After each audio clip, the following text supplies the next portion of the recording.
આ એન્ટ્રી રદ થવી જોઈએ કે નહીં સાહેબ? જો એક વસ્તુ હું તમને ચોખવટ કરીને કહી દઉં. પોલિટિકલ જવાબ નહીં છે ને હું વ્યવસ્થિત જેન્યુઇન જવાબ આપીશ. જે તમે કદાચ રેકોર્ડમાં લેવો હોય તોય લઈ શકો એવો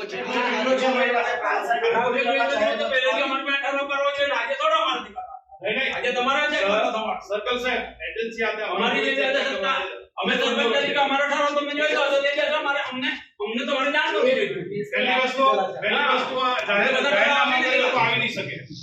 આ એક જ રસ્તામાં કેટલી વાર સર્વે કરવાનું તમે?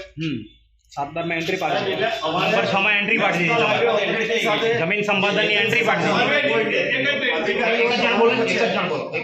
સર્વે નહીં થયેલો તો અગાઉ જાહેરનામું કેમ પાડ્યું? સાહેબ અગાઉ સર્વે કર્યા વગર જાહેરનામું નહીં, તમારી જોડે નથી વાત કરી, મારે સર્કલ જોડે વાત કરી. તમે એજન્સી છો ને? હું એનએચઆઈ હા, તો અમારા સર્કલ જોડે અગાઉ જો આ સર્વે નહીં થયેલો તો અગાઉ જાહેરનામું કેવી રીતે પાડ્યું? એને ઉતારો કોઈ નથી. એટલે આપણે જ માનો. કેવી રીતે તમે જાહેરનામું પાડ્યું? આજે જાહેરનામું વગર કેમ આવ્યા તમે? સાહેબ જે તે ટાઈમે સર્વે થયા વગર જાહેરનામું થયું એના માટે તે અલાઇનમેન્ટમાં ફેરફાર કરવા જો લાગ્યો એટલા માટે જાહેરનામા પછીની કાર્યવાહી ફેરફાર કરવા જેવો જો લાગ્યો તો કરો ને ફેરફાર. હું કરવા વારે ઘડી આ કામોમાં આવ્યો છું. સાહેબ હું તમને એક તો સમજાવવા હવે માંગુ આ જમીન સંપાદન હજુ થઈ નથી, બરાબર? સર્વે થયો નથી, ટોપોગ્રાફિક સર્વે કે કોઈ બી સર્વે થયો નથી, તો નંબર 6 માં એન્ટ્રી કઈ રીતના પડી? અને એ નંબર 6 માં એન્ટ્રી પડી ગઈ એના લીધે અમારા ગામ લોકોને કોઈ લાભ મળતા નથી. ઘર નથી બાંધી શકતા, ખેતી નથી કે વારસાઈ નથી કહી શકતી. તો એ એન્ટ્રી રદ કેમ નહીં થઈ? જાહેરનામું રદ થયું તો એ નંબર 6 ની એન્ટ્રી રદ કેમ નહીં થઈ? એટલા માટે તે માન્ય સંસ્થા હવે જમીન સંપાદન કર્યા પહેલા જમીન સંપાદનની એન્ટ્રી કાઢી દીધી. હજી તમે એમ કહો છો કે અમારો એલાઇનમેન્ટ ફિક્સ નથી, બરાબર? તો આ ઘણા આધારે આ લોકોના નંબર 6 માં એન્ટ્રી પાડી દીધી જમીન સંપાદન. આ લોકોને જો આવાસના લાભ નથી, બરાબર? પછી એ લોકોની વારસાઈ નથી થતી, એના પર બીજું કંઈ કરી શકતા નથી. લોન નથી મળતી, સીસી કાર્ડ નહીં બને. સીસી કાર્ડ નહીં બને.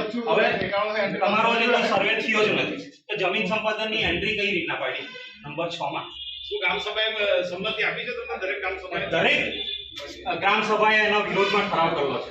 જ્યારે લોક સુનાવણી ગઈ, લોક સુનાવણીમાં પણ બધાએ એકી અવાજે વિરોધ કરેલો છે. તો તમે જો હુકમી કરીને નંબર 6 ની એન્ટ્રી જમીન સંપાદનની પાડી દીધી એટલે તમે અમને કાનમાં કડીવાળા સમજો? નહીં, આ લોકો ભારતના બંધારણને માનતા નથી. હા, તમે કોન્સ્ટિટ્યુશનને નથી માનતા, જમીન સંપાદન અધિનિયમ 2013 ને નથી માનતા, કોન્સ્ટિટ્યુશનની ઉપર છો તમે.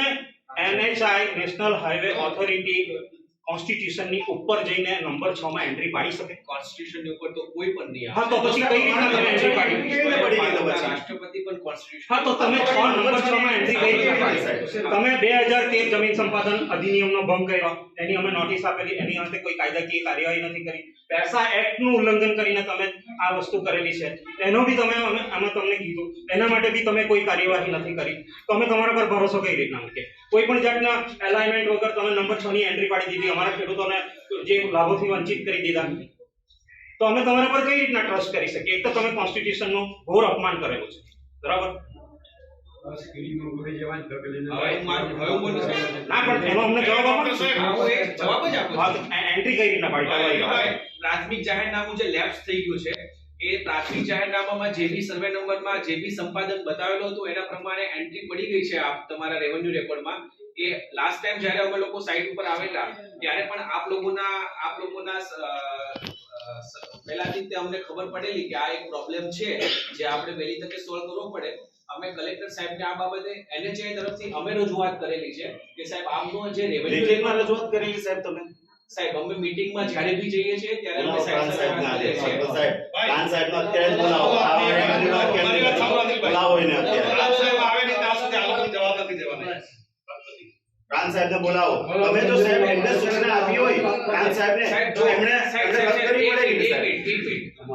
એઝ અ એનએચઆઈ અમારાથી કોઈ સૂચના નહીં આપી શકાય. અમે સાહેબને વિનંતી કરી શકીએ, અમે સાહેબને વારંવાર વિનંતી કરેલી છે.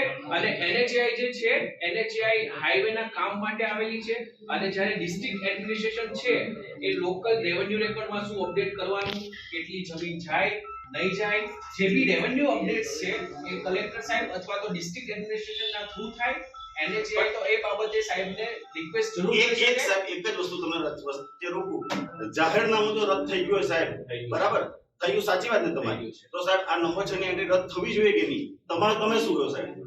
સાહેબ મારી જ્યાં સુધી સમજ નહીં, છે નહીં, તમે સાહેબ કહો. સાહેબ, તમે ના, ના, સાહેબ, મારે- મારે એવો genuine જવાબ આપીશ કે એઝ અ NHAI અમે લોકો જ્યારે સાઇટ ઉપર આવીએ છીએ તો અમે લોકો હાઈવેના કામ માટે આવીએ છીએ. તો હાઈવેના કામ માટે આવીએ છીએ અને સંપાદનને લગતો જે બી વિષય છે એની કોઈ બી સત્તા NHAI પાસે નથી હોતી. સંપાદનનો જે વિષય છે એ કલેક્ટર સાહેબના આદેશથી અથવા તો ડિસ્ટ્રિક્ટ એડમિનિસ્ટ્રેશનના પહેલાથી થતો હોય છે. તો તમારા સ્પેશિયલી જે રેવન્યુ રેકોર્ડ અપડેટ કરવાની વાત છે તો એ કલેક્ટર સાહેબના ઇન્ટરવેન્શનથી અમે કલેક્ટર સાહેબને પણ રજૂઆત કરેલી છે. તો તમારા રેવન્યુ રેકોર્ડ્સ પણ હવે હું સમજુ છું ત્યાં સુધી મે બી એવું પણ હોઈ શકે કે ભાઈ અમારી નવી અલાઇનમેન્ટ ફાઇનલ થાય પછી જે બી સર્વે નંબર છે એ સર્વે નંબર સંપાદનમાં નહીં જતા હોય અથવા તો કોઈ નવા સર્વે નંબર એડ થતા હશે તો એ બધું એકવાર મર્જ કરીને પછી જેમના બી રેવન્યુ રેકોર્ડમાંથી એન્ટ્રી પડી ગઈ છે ડિલીટ કરવાની થતી હોય તો સાહેબ એ પ્રમાણે કાર્યવાહી કરવાના હોઈ શકે. આ પ્રકારની મારી સમજ છે. તો એટલા માટે એક વસ્તુ સાહેબ, તમે એમ કીધું ને કે નેશનલ હાઈવે ઓથોરિટી જમીન સંપાદન કરતી નથી, બરાબર ને? એ તો છે, ફેક્ટ જ વસ્તુ છે. તો અમને કલેક્ટર સાહેબે, અમે જ્યારે આવેદનપત્ર આપવા ગયેલા તો કલેક્ટર સાહેબે અમને એમ કીધું કે નેશનલ હાઈવે ઓથોરિટી આખા ઇન્ડિયામાં જ્યાં જમીન સંપાદન કરવી હોય ત્યાં કરી શકે. ત્યારે બી અમે એમ સાહેબને, કલેક્ટર સાહેબને એમ કીધું કે શું નેશનલ હાઈવે ઓથોરિટી કોન્સ્ટિટ્યુશનની ઉપર છે? પણ અમને કલેક્ટર સાહેબે જવાબ નહીં આપ્યો. કલેક્ટર સાહેબ એમ કહે છે કે જમીન સંપાદન કરવાની સત્તા નેશનલ હાઈવે ઓથોરિટી. તમે એમ કહો છો કે જમીન સંપાદન કરવાની કલેક્ટરની છે. રિક્વાયરમેન્ટ અમારી છે. અમારે હાઈવે બનાવવાનું છે એટલા માટે સંપાદન થઈ રહ્યું છે.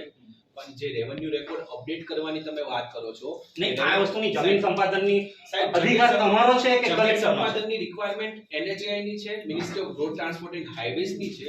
હાઈવે બનાવ